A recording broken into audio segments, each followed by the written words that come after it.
So I would like to take just a minute to talk about how drones fit into what Iran is doing, the history of it, and how we kind of got to this point. Drone warfare is an asymmetric approach to warfare. Typically, it's the tool of an entity, a state, that isn't able to field, modern fighter aircraft, other high-end capability systems. So you look for innovative alternatives. The drone, the land attack cruise missile that Iran uses, and some of their ballistic missiles all sort of fall into this niche.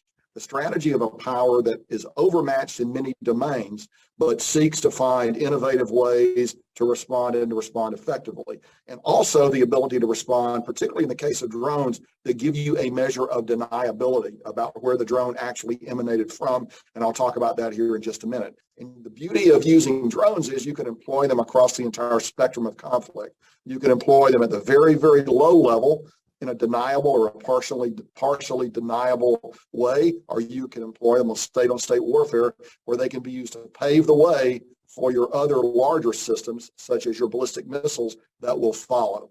So this is where we are now in the Middle East. Iran has systematically built up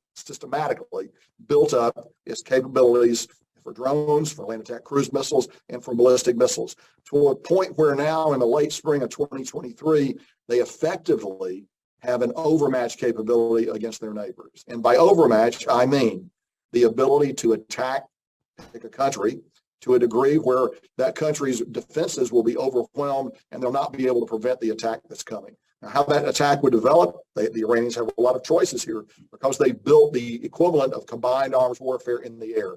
Your drones can go in first. You look for the radar systems, maybe Patriot radars, maybe other radars that you look to take down with the drones. Because frankly, a Patriot is not optimized to shoot at a drone. You can do it, not the way we'd prefer to do it. And with really, really small drones, it does actually become very difficult to do.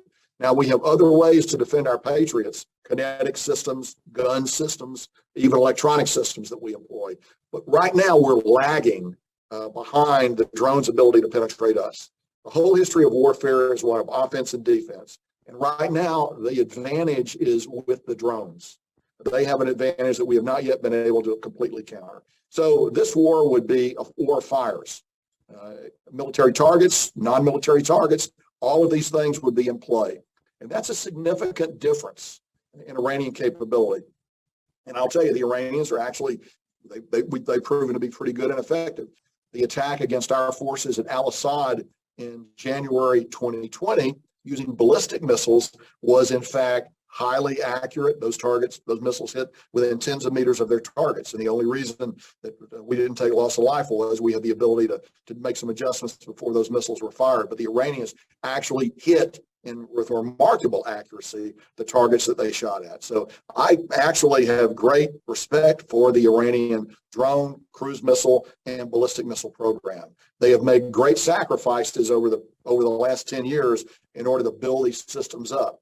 In fact, I would go so far to say, and this is my opinion, not related to the U.S. government or anyone else, I believe these capabilities actually reflect the true crown jewels of Iran. I think these capabilities are at least as important to them as the nuclear program, because the nuclear program is a contingent future development of a nuclear weapon. They could sprint to it. They could go to it very quickly.